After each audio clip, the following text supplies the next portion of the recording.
नमस्कार शेतकरी मित्रांनो, मी सुमित. शेतकरी मित्रांनो, आज आपण पुन्हा गव्हात आलो. काल तुम्ही व्हिडिओ बघलाच असेल.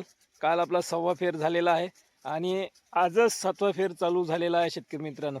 कारण की कालच्या व्हिडिओमध्ये मी सांगितलेलं होतं की आपला 13 तारखेपासून 7वा फेर चालू होणार आहे. परंतु आज लाईन रेग्युलर असल्याच्या कारणानं आजच 7वा फेर चालू झालेला आहे शेतकरी मित्रांनो. तर आजच्या या ब्लॉगमध्ये आपण बघणार आहोत शेतकरी मित्रांनो, 7वा फेर शेवटचे पाणी किती तास द्यावे गहू पिकाला. तर व्हिडिओ शेवटपर्यंत बघा आणि आपल्या चॅनल जर कोणी शेतकरी मित्र नवीन असेल लाईक सबस्क्राईब शेअर नक्की करा. चला आता सुरू करूया आपल्या व्हिडिओला. बघा शेतकरी मित्रांनो, हा माझा नर्मदा सागर गहू 6 पाणी पूर्ण कंप्लीट झालेला आहे शेतकरी मित्रांनो. आणि आजच्या या डेटमध्ये पूर्ण 84 दिवसाचा कालावधी पूर्ण झालेला आहे आपल्या नर्मदा सागर गव्हाला. आणि तुम्ही व्हिडिओमध्ये बघितलेच असेल, मी गव्हाचे दाणे दागवलेले आहे तुम्हाला, उभयमध्ये आहे आणि जीव पण पडलेले आहे. काही ज्या मागच्या उंबया राहतात ना शेतकरी मित्रांनो, आता ह्या मागच्या उंबया आहे जसे आहे, हे बघा, हे उंबई आहे ना, हे लहान उंबई आहे, याच्यात जीव पडायचे आहे शेतकरी मित्रांनो. आणि ज्या मागच्या निसवलेल्या आहे, आता काही कोणता कोणता गहू शेतकरी मित्रांनो बारीक जर आपण गहू पिकामध्ये निरीक्षण केलं, अजूनही पोटरीमध्ये गहू आहे बारीक 1% असेल. तर हे बघा शेतकरी मित्रांनो, माझा 7वा फेर. आणि आता 7वा फेर शेतकरी मित्रांनो, ह्या किती तासाचा आहे? माझ्या नर्मदा सागर गहूला 4 तासाचा शिप आहे.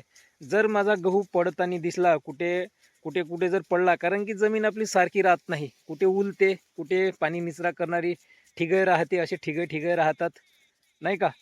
तर जर गहू जर पडला तर तिथे 2 तासाची, 3 तासाची, 4 तासाची असा शिप जाणार आहे. आणि समजा शेतकरी मित्रांनो आपला गहू पूर्णच पडत राहिला, आता पडूनच राहिला बा, तर गहू पूर्ण शिप आपली 7वा फेर स्टॉप होणार आहे, पाणी देणार नाही आहे. तर अशा पद्धतीने आपलं ओलीत आहे. आणि ज्या शेतकरी मित्रांच्या तुषार सिंचनवर पाणी आहे ना, तर त्यांनी या पद्धतीने जर पाणी दिलं तर गहू पडणार नाही. आता शेवटचा फेर आहे आपला पाण्याचा, आता नंतर पाणी बसणार नाही आपल्याला, हा शेवटचा फेर. तर कालावधी 84 दिवस झालेला आहे. 120 दिवसाचा कालावधी राहतो गव्हाचा. आणि 100 दिवसाचा गहू झाला की पूर्ण भरण क्षमता पूर्ण कंप्लीट होऊन जाते. 100 दिवसात पूर्ण गहू भरून येतो शेतकरी मित्रांनो आपला. आणि 20 दिवस आपल्याला सोंगणीला लागते, म्हणजे गहू वाढायला दिवस लागतात. आणि जसं टेम्परेचर वाढेल तसं गहू आता सोंगणीकडे येईल शेतकरी मित्रांनो. आता टेम्परेचरची गरज आहे. आता ओलही आहे भरपूर, बघा ओलही भरपूर आहे. आता शेवटचा फेरही चालू आहे. ह्या शेवटचा फेर फक्त मागचे जे उंबया आहेत त्यांच्यासाठी आहे शेतकरी मित्रांनो. आता हे पाणी दिलंही नाही तरी आपला गहू भरणार, पण गहू आपला पडून नाही राहिला. आपण आता शिप लावलेलीच आहे, तर म्हणून पाणी देत आहे. जर गहू पडला तर पाणी कॅन्सल शेतकरी मित्रांनो. त्यांच्या तुषार सिंचन जर गहू असेल त्या शेतकऱ्यांनी असं ओलीत करावं शेतकरी मित्रांनी शेवटचं. तर हलकी जर जमीन असेल तर त्यांना पाणी द्यावेच लागेल शेतकरी मित्रांनो, थोडं थोडं तरी द्यावे लागेल. जर गहू पडत असेल तर सोडून द्यावा शेतकरी मित्रांनो, कारण की गहू पडल्यानंतर भरत नाही. आणि गव्हामध्येही ताकद राहते, जरी ओलावा कमी असला.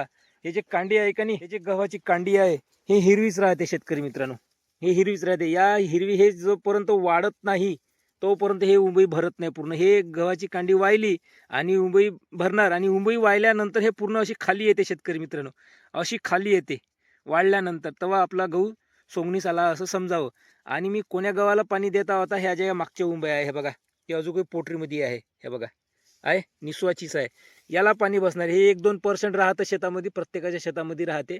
आणि हे जर पूर्ण भरलं तर आपल्या उत्पादनात नक्की अजून भर वाढेल शेतकरी मित्रांनो. 1-2% म्हणजे खूप झालं नाही का. उत्पादनाच्या भरोश्यावर ॲव्हरेज चांगला, ॲव्हरेजमध्येही उत्पादन वाढणार शेतकरी मित्रांनो नाही का. तर अशा पद्धतीनं आपलं ओलीत चालू आहे शेतकरी मित्रांनो. तर आता पटपाणी देतात. आता तापमान बघा, आताचं तापमान वाढलेलं आहे शेतकरी मित्रांनो. आता या 2-3 दिवसात उकडा वाढलेला आहे, वापसा होऊन राहिला. गव्हाच्या पिकामध्ये आपण पाणी देताना वापसा होऊन राहिला. आणि जसजसा वापसा होऊन राहिला, ऊन तपून राहिली, तसतसा गहू आपला सपाट्यानं भरत आहे शेतकरी मित्रांनो. आणि हरभरा ठिगे पडत आहे. हरभरा पण येऊन राहिला सोंगणीला नाही का. 100 दिवसात दोन्ही ही पिकं भरतात. याची जे भरण क्षमता आहे शेतकरी मित्रांनो, हे पूर्ण भरून येतात. याची पकण्याची अवस्था पूर्ण 100 दिवसात पूर्ण क्लिअर होऊन जाते. आणि जे समोरचे 20 दिवस लागतात ना, ते जमीन वाळायला, आणि गहू सुकायला म्हणजे व्हायला पाहिजे गहू आपला, म्हणजे ओलसर नसला पाहिजे, हिरवट नसला पाहिजे. त्याच्यासाठी समोरचे 20 दिवस आपल्याला लागतात. म्हणूनच आपले 120 दिवस गहू पीक घेतो काढणीपर्यंत.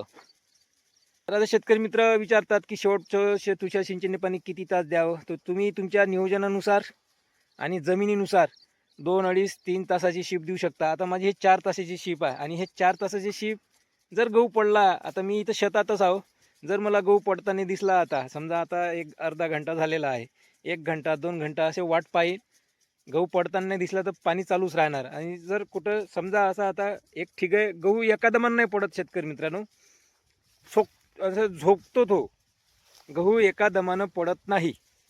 धीरे धीरे असा पडत राहतो तो. बारकाईने लक्ष ठेवायचं.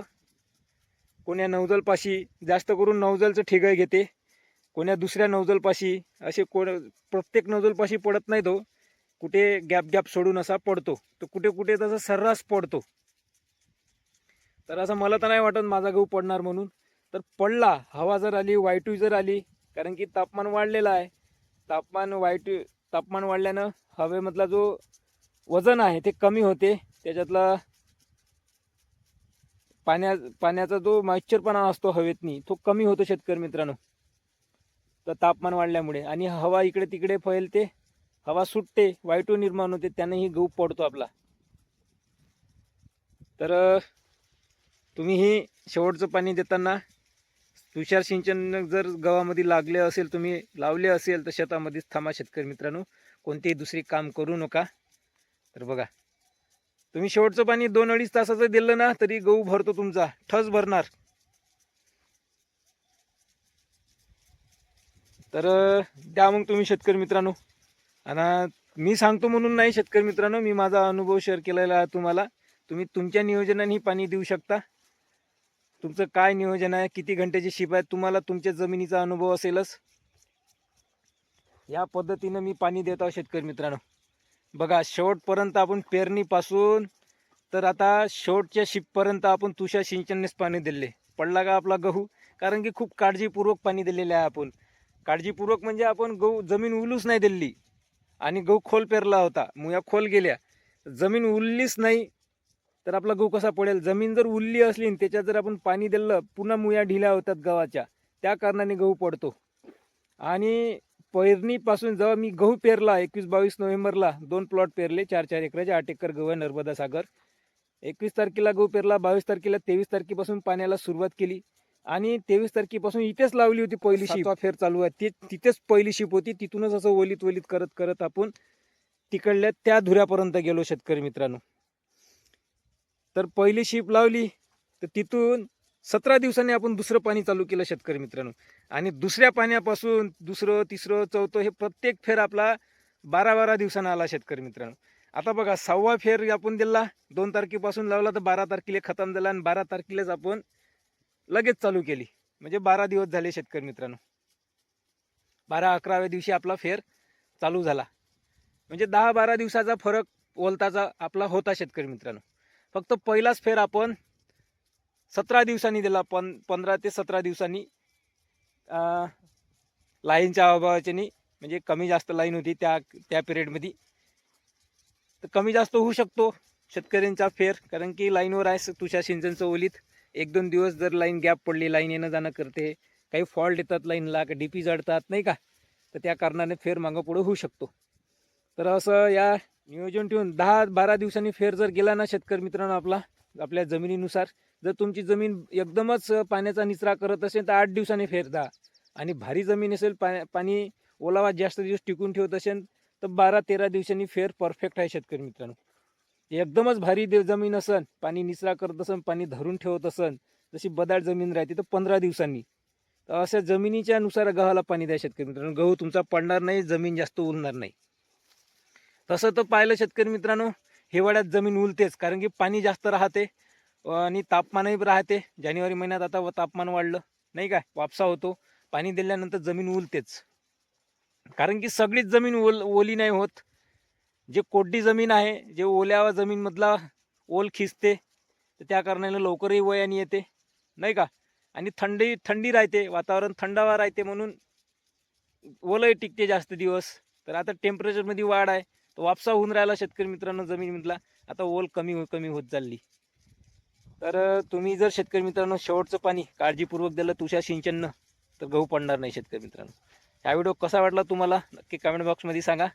आणि आपल्या चॅनलवर कोणी शेतकरी मित्र नवीन असेल, लाईक शेअर नक्की करा. पुन्हा भेटूया नेक्स्ट व्हिडिओमध्ये. धन्यवाद शेतकरी मित्रांनो. तर बघा आपला 7वा फेर झालेला आहे.